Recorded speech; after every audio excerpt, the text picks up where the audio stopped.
我女儿工作没几年呢，就开始问我，她什么时候可以存够了钱就可以退休了。那她的目标呢是去环游全世界。而我有个美国邻居，70多岁了，每天早上呢6点钟起床，搭火车到华尔街工作。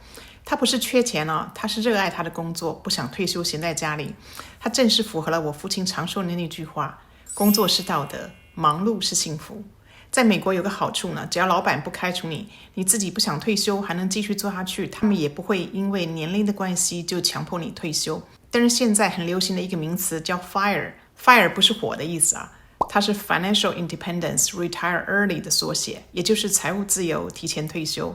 那身边很多朋友也在纠结了，到底能不能退休？什么时候该退休呢？到底什么时候是退而不休的年龄呢？我下面分析了3个因素，可以帮助您做决定。各位朋友一定要看到最后哦，我会分享几个如何提前退休的好方法。大家好，欢迎来到我的频道，我是 Judy。我先给大家看一个报告，这个是美国国家健康统计中心的报告。那这里显示呢，是在美国平均男性和女性的寿命，亚洲的男性是83岁左右，亚洲的女性呢是87岁。亚洲人普遍比较长寿，我想可能跟基因有关吧。这个其实呢只是一个参考数字，而且呢就是以美国本地的居民为主。我妈妈的大姐，也就是我的大姨呢，今年都100岁了。我姐夫的父母亲呢，也都是超过100岁过世的。那周围很多朋友的父母亲现在都超过90岁了。我们看一下2015年《时代》杂志的封面，就是一个孩子出生之后，他会活超过142岁。那这些蜡烛、茶道蛋糕上面都没有位置啊。但是很奇怪的是，人越来越长寿，可是呢，退休的年龄呢却越来越年轻了啊。根据 Gallup 的报告指出呢，在美国平均的退休年龄是62岁左右。到底是应该早点退休呢，还是工作久一点晚点退休呢？其实是没有正确答案的。但是我个人认为退休前要考虑3个关键问题，可以帮助您做最适合的决定。第一个呢是财务的考量。那退休前最现实的问题呢就是钱。第一步呢，您是要知道每个月的生活开支是多少。这个不是只有房贷或食物，当然还要包括了医疗保险、旅游，所有日常生活上的开支都有。那这里呢有一点呢要提醒大家，就是有很多朋友认为退休之后家里的开支已经减少了，因为他觉得孩子呢已经成年了、独立了，自己和配偶年纪大了，吃的也不多，那生活上的一些开销应该也会减少的。但是您不要忘记了，就是因为孩子离开了家，所以呢在税上呢有很多减免已经不符合条件了。比如说之前可以申请的 Child Tax Credit、Child and Dependent Care Credit、American Opportunity Tax Credit、Lifetime Learning Credit，再加上房贷已经付清了，所以房贷利息没有税务上的减免。另外呢，还有因为已经退休了，没有继续存退休金，所以无法在当年的税务上减免。那其实退休规划的起点呢，不是问我几岁能退休，而是问我每年要花多少钱。那简单的算法就是每年的开支乘以退休年数。举个例子，如果您觉得每年要花6万美金，那么您估计呢退休后至少要活25年，那您大概就需要150万美金了。但这只是一个基本的估算，您还要考虑3个变数哦。第一个就是通货膨胀。那假设每年呢平均是 3%， 以72法则来算的话呢，24年之后呢，生活成本呢几乎会翻倍。投资报酬率，这是第2个考量的。那市场的波动呢和风险呢，我们无法掌控，但是您如果能稳定的取得 5% 的收益，而每年只拿 4% 的收益用在生活开支呢，这样可以确保您的退休金至少可以撑25到30年。这个概念呢是美国理财公司 William Benjamin 他用历史的数据呢，从26年到92年呢，模拟了各种的经济情况。假设退休人士把资金呢放在 50% 的股票，50% 的债券，然后呢观察在不同的市场情况下，包括了大萧条、石油危机、通膨时期等等，那每年提领一定的比例，那看能撑多久不破产。那第3个考虑的变数呢，就是人的寿命，这是不可估算的。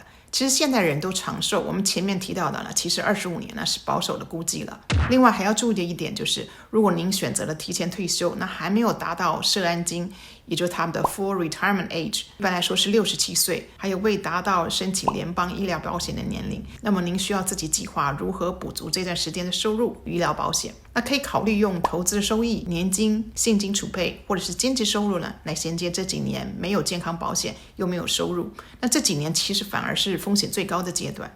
那第2个要考量的只是健康的问题了。这个也是非常重要的。那如果说您家族中有慢性病、重大疾病，或者是平均年龄不长，那真的要思考了，您是要多赚几年钱呢，还是要多几年的钱去享受了生活？那有些人会一直说等我65岁再退休，但那时候的身体状况呢，可能不允许您去旅行或者学新的东西了。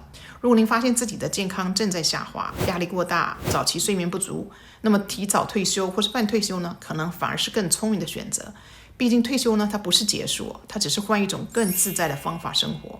那如果在尚未符合 Medicare 申请之前退休的话，一般来说是65岁，那当然呢就是要提前规划了健康保险的问题了。第一个建议是可以用 Cobra， 这个是继续保持原公司的医疗保险，但是要自费或者是购买私人医疗保险，加上了 HSA 账户，就是所谓的 Health Savings Account， 来支付您的医疗保险。我这边有一份如何购买私人医疗保险的表格供大家参考，请在资料栏点击连结索取。那第二个建议就是说，可以预留医疗基金。如果没有买过长期护理保险的朋友呢，建议呢将退休金的10到12% 呢预留给医疗支出与长期护理。那第三个考量呢，就是最后一个考量呢，其实是计划退休的人呢，他有一些心理因素。很多人退休之后觉得空了，早上不用上班，那朋友都还在工作，生活顿时失去了重心。这个时候有人反而会陷入忧郁或焦虑。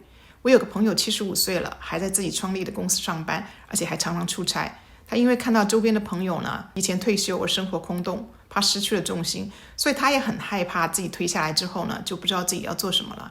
他说总不能每天钓鱼、爬山、吃吃喝喝吧。如果您是这种喜欢被需要、喜欢了规律的生活，那闲不下来的人，那么在退休前呢就预先设计自己的第二人生了。其实退休不是闲下来，而是重启人生，自由的选择想怎么忙，有计划的过生活，您会发现心理上更富足，也会更健康长寿。如果您想让退休生活更充实呢，其实从现在开始你也可以准备做2件事情。第一个呢就是建立的新目标。举个例子，比如说可以做义工。我记得以前儿子在高中调皮捣蛋闯了祸，后来学校安排儿子呢和当地的 Township 一群退休的志工呢做心理咨询。那这些呢都是退休的老人，自己也有过孩子，也能够理解呢青少年在成长的过程当中有很多不成熟的想法，所以退休之后呢愿意帮助这些孩子们，辅导他们。我觉得这是一件非常有意义的工作。我也见过喜欢动物的朋友们呢，他退休或者是半退休的时候呢，到 Animal Shelter 帮忙照顾流浪的猫狗。那您也可以考虑开课分享专业或是建立新的社交圈等等，持续的学习，这是第2点。现在有很多的线上课程可以考虑报名参加。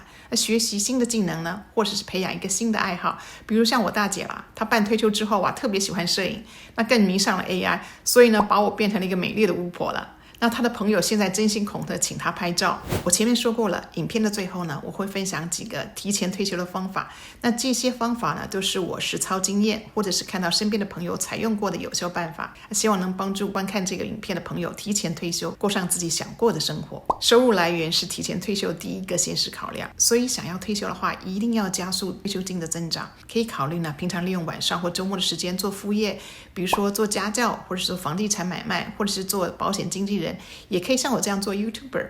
那也经过一些朋友呢，他们退休之后呢，把家里其中的一部分或者是1-2间房间分租出去赚取租金，或者是家庭主妇一直没有出去工作，那孩子大了之后呢，也可以帮忙年轻夫妇看小孩赚取外快。那第2个呢，就是要降低的生活成本呢，减少了不必要的开销。那比如说呢，取消了不必要的订阅啦，减少了奢侈品的消费，还有减少外食次数等等。那甚至于呢，减少对成年孩子财务上的支持。孩子如果想继续升学其实可以透过贷款或者是自己打工，甚至于他们可以工作几年之后再回学校念书，但是我们的退休生活却不能延迟。那下一点是可以搬到生活费较低的州，以后呢会出影片有关于美国哪些州适合退休。那很多州呢州税很低，甚至于没有州税了，那这可能会大幅度的减少了每年要报税的金额。第3点呢是半退休或是慢慢的进入了退休的状态，减少了工作的时间，改为兼职或者是远端工作。那利用空闲的时间呢，培养兴趣、副业或者是做志工，心里慢慢能够适应的退休生活，但同时收入呢依然可以支持生活。那第4点呢，就是提高了这个投资的效率。首先呢是先调整了资产配置，这个时候特别是要兼顾了收益风险了。我们常说红钱绿钱要混合的搭配，红钱呢是高回报高风险的投资，绿钱呢就是稳定回报低风险的投资。随着年龄的不同呢，投资组合的比例也要调整。一般传统的做法就是用100减掉自己的年龄。举个例子，30岁的年轻人呢，他可以放70% 的资产呢在股票，30% 呢在债券上面，而50岁的人呢可以投资50%在股票上面，50% 在债券，而60岁的人呢，他可以投资35%在股票上面，另外65%在债券上面。那这样子的调整呢，能够随着年龄的增长呢，降低了市场波动带来的风险。第二个建议是做投资的时候选择低费用的投资，比如说 ETF 指数基金，减少了管理的费用。那正因为管理的费用少呢，您投入钱更多，加上复利的效果会像雪球一样越滚越大。第三个建议呢是运用了税优账户，比如像 401k、IRA、Roth IRA 延税或者是免税增值。那如果有几个不同的退休账户，也可以考虑把它合并转到年金，可以保证您退休后有永续的收入了。那最后一点呢，就是减少了大额债务的负担，尽量的提前还清了房贷啊、车贷或者是高利息的信用卡。那么退休呢，如果能做到了零债务呢，可以更早的享受了自由生活。另一个可以考虑的做法呢，就是把高利息的负债呢转为低利息的负债。比如说在退休前还有收入的时候呢，可以做重新贷款 cash out refinance， 那么先偿还高利息的车贷、信用卡和学生贷款。总的来说呢，退休其实不是一个时间点，而是一个财务、健康、心理3条线同时交汇的时刻。当您的钱够用，身体健康，心里有方向，那一刻呢，就是您最好的退休时机。希望这部影片呢，能帮助您对退休的想法呢，有更明确的方向。谢谢您的观看，请您点赞、订阅和转发。我们下个影片见。